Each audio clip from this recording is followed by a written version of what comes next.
একটা কথা বলুন তো, আমরা তো সারাদিন সবাইকে চিনে বেড়াচ্ছি বা সবাই কী রকম বলতে পারছি বা চেনার চেষ্টা করছি, সবাই তো এটা করেই আসছি। আচ্ছা, আমাকে কোনোদিন চিনতে দেখেছি কি বা চেনার চেষ্টা করেছি কি? আপনি নিজেকে কোনোদিন চেনেন? হ্যালো, চেনেন? আপনি ভাবছেন এটা কীরকম একটা শব্দ যে আমি আমাকে চিনি না। এক্স্যাক্টলি, আমরা অনেকজনাই আমাকে চিনি না বলেই কিন্তু আমরা আজকে এই জায়গাটাতেই দাঁড়িয়ে আছি। নিজেকে চেনাটা খুব দরকার। আগে নিজেকে চিনতে হবে, আমি কি রকম মানুষ, আমি কে, সেই জায়গাটা। আমি কোনো আধ্যাত্মিকতাবাদের মধ্যে দিয়ে যাচ্ছি না। আমার এই যে আমাকে চিনতে পারলেই কিন্তু আমি একটা দারুণ মানুষ হতে পারবো বা আমার যা খামতি আছে সেগুলোকে আমি পূরণ করতে পারবো হয়তো, এটা আমার মনে হয়। তো আজকে ভিডিওটা স্কিপ করবেন না, খুব শর্ট ভিডিও একটা, তো এটা কন্টিনিউ থাকলে, শেষ পর্যন্ত থাকলে হয়তো আমার মনে হয় যে কিছু কিছু ইনফরমেশন আমাদের সবার হয়তো কাজে লাগতে পারে। তা আমি যে এত বছর আমাকে নিয়ে আছি, এত বছর যে আমাকে নিয়ে আমি কি বলবো, ঘর বেঁধেছি বলতেই পারি। তো ঘর বেঁধেছি, তো আমি চিনতে পেরেছি কি আজও আমাকে? যদি চিনতে না পারি তাহলে কয়েকটা জিনিস আমি করব।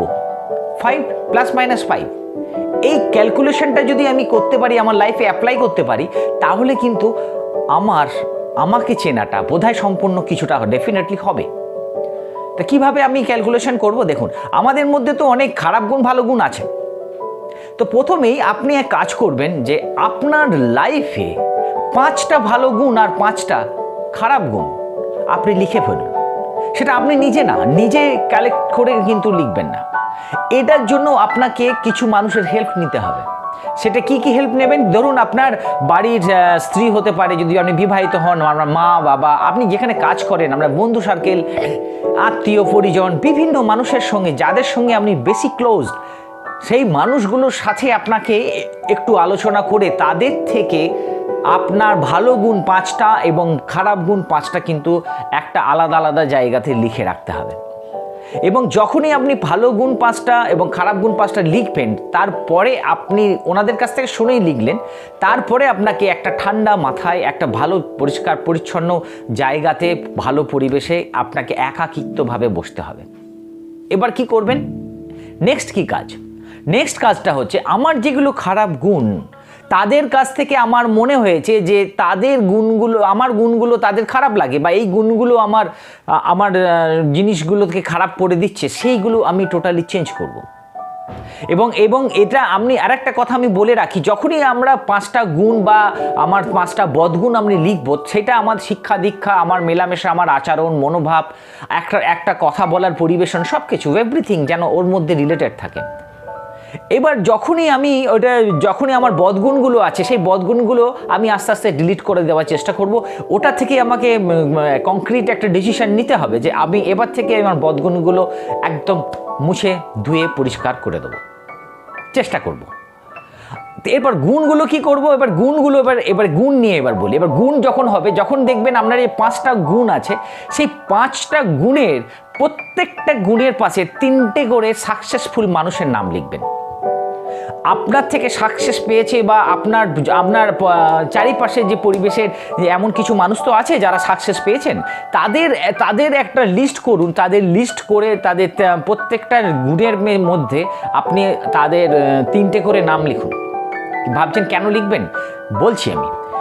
যখনই 3টে করে মানুষের নাম লিখলেন, তারপরে 5টা গুণের মধ্যে 3টে নাম লেখা হয়ে গেল, তারপর আপনি ক্লাসিফিকেশন করুন বা তাদের সঙ্গে একটা অ্যাডজাস্টমেন্ট করুন যে তাদের কি কি গুণ আছে যার থেকে আপনার বেটার গুণ আছে।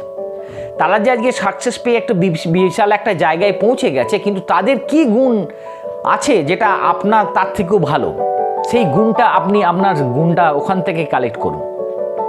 যদি মনে করেন আপনার ওই গুণটা ওই মানুষটাগুলোর থেকে অনেক বেটার, তার মানে একটা কথা আপনি ধারণা করতেই পারেন যে আপনি তাদের থেকেও শ্রেষ্ঠ মানুষ। এইভাবে প্রত্যেকটা গুণগুলোকে আপনি তার মানুষগুলোর সঙ্গে একটা কম্পেয়ার করে, তুলনা করে আপনি দেখুন যে তাদের থেকে আপনার কোন গুণটা সবচেয়ে বেটার, কোন গুণগুলো, ওই গুণগুলো ওদের থেকে বেটার কিনা। যদি বেটারের জায়গায় যায় বা আপনার মনে হয় যে ওদের থেকে আপনার অনেক ভালো চিন্তা ভাবনা, তাহলে আপনি নিজেকে কখনোই আর ছোট মনে করবেন না, কোনোদিন না। আপনি নিজেকে যতটা ভাবছেন তার থেকেও যে অনেক বেটার জায়গাতে আপনি আছেন, সেই জায়গাটাকে আপনাকে প্রতিষ্ঠা করতে হবে নিজেকেই। এবং আজকে থেকে সেই চিন্তাভাবনাটা করতে শুরু করুন যে আমার মধ্যেই অনেক কোয়ালিটি আছে এবং আমি সবার থেকে ওই মানুষগুলোর থেকেও শ্রেষ্ঠ। আমি জাস্ট একটা সিম্পল উদাহরণ দিচ্ছি। ধরুন খুব হাই কোয়ালিফাইড মানুষ, অনেক টাকা পয়সা সমৃদ্ধতে ভর্তি তার, এবং তার সঙ্গে আপনি কথা বলে, কোনো একটা মানুষ কথা বলে সে পাত্তা দিচ্ছেন, অথচ আপনি দেখুন আপনি তাকে পাত্তা দিচ্ছেন, ভালোভাবে ভালোবাসছেন, যে কোনো মানুষের সঙ্গে ভালো ব্যবহার করছেন, তার মানে কোথাও তার গুণ থেকে আপনি শ্রেষ্ঠ। তাহলে আপনাকে নিজেকে ছোট মনে করার কোনো কারণ নেই, নো ওয়ে, একদমই না। তো এইভাবে নিজেকে যাচাই করুন, নিজেকে চিনতে শিখুন, প্রত্যেকটা গুণের মাধ্যমে নিজেকে ওদের সঙ্গে যাচাই করে দেখবেন আপনি অনেক শ্রেষ্ঠ। আপনাকে চিনুন এইভাবে। চেনার পর কি করবেন, আপনি যখন দেখছেন যে আপনি অনেকটা শ্রেষ্ঠ মানুষ হতে চলেছেন এবং শ্রেষ্ঠ মানুষ আপনি নিজেকে এতদিন আবিষ্কার করতে পারেননি, তাদের থেকেও শ্রেষ্ঠ আবিষ্কার যখনই করবেন তখন আপনার ভাষা বলার পরিবর্তন করুন। কোনো কঠিন ভাষা ইউজ করবেন না কথা বলার সময়। কঠিন ভাষা মানে আমি ধরুন আমি খুব ইংরেজিতে ভালো, এবার ইংরেজিতে ভালো বলে আমি সবসময় কি করি, যে কোনো মানুষের সঙ্গে সে কম পড়াশুনো জানে বা ভালো পড়াশুনো জানে, যাই হোক আমি ইংরেজিতে কথা বলে আমার পাণ্ডিত্য ফলানোর একটা চেষ্টা করি। কিন্তু না, এটাতে সে যদি রিলেট করতে না পারে আমার কথাগুলো, তাহলে আমার সে কথা বলাটা একটা লাগামহীন হয়ে গেল, তাই না, ছন্দ ছাড়া হয়ে গেল। তাহলে আমাকে এমন কথা বলতে হবে এবার থেকে যে কথাগুলো প্রত্যেকটা মানুষ রিলেট করতে পারে, সে যেন বুঝতে পারে, বুঝে আমাকে যেন তার মনে একটা জায়গা দিতে পারে, তবেই কিন্তু একটা ভালো মানুষ নিজেকে তৈরি করানো যাবে। এইভাবেই প্রত্যেকটাই 5 গুণ প্লাস মাইনাস আমি ওই জন্যই লিখেছিলাম যে 5টা বদগুণ বাদ দিয়ে দিন এবং 5টা যে গুণগুলো আছে সেইগুলোকে দেখুন, উন্নত মানুষের থেকে আপনি অনেক শ্রেষ্ঠ। এইভাবেই নিজেকে চেনার চেষ্টা করুন। চিনতে পারলেই দেখবেন আপনি প্রত্যেকটা কাজে সাকসেস পাবেন। আমার মনে হয় প্রত্যেকটা মানুষই শ্রেষ্ঠ, কি আমি হোক অন্য কে হোক। তাই কারোকে কোনোদিন ছোট করে দেখবেন না, তার কারণ ছোট করে দেখলে হয়তো নিজেই ছোট হয়ে যাব, বা আমার দেখা দৃষ্টিভঙ্গিটা হয়তোই ছোট, ওই জন্য তাকে আমি ছোট করে দেখছি। কেউ ছোট নয়, সবই উপরওয়ালার সন্তান, আমরা সবাই শ্রেষ্ঠ। অতএব যদি ভিডিওটা ভালো লাগে প্লিজ শেয়ার করে দেবেন, আর যদি আমার চ্যানেলে কেউ নতুন হয় প্লিজ একটু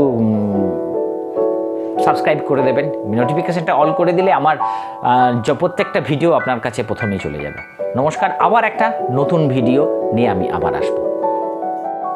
আপনারা আমাদের ভিডিওটিকে সাপোর্ট করছেন এবং পাশে আছেন, তাই জন্য অসংখ্য ধন্যবাদ। আপনারা এইভাবে আমাদের চ্যানেলটিকে সাপোর্ট করবেন এবং পাশে থাকবেন, এবং আপনারা আমাদের চ্যানেলটিকে লাইক, কমেন্ট, শেয়ার করবেন, এবং যারা এখনও এই ভিডিওটিতে নতুন আছেন তারা অবশ্যই সাবস্ক্রাইব করে দেবেন এবং নোটিফিকেশানটি অন করে দেবেন, আর যাতে সব পজিটিভিটি প্রত্যেকটি ভিডিওতে আপনাদের কাছে পৌঁছে দেয় সর্বপ্রথম।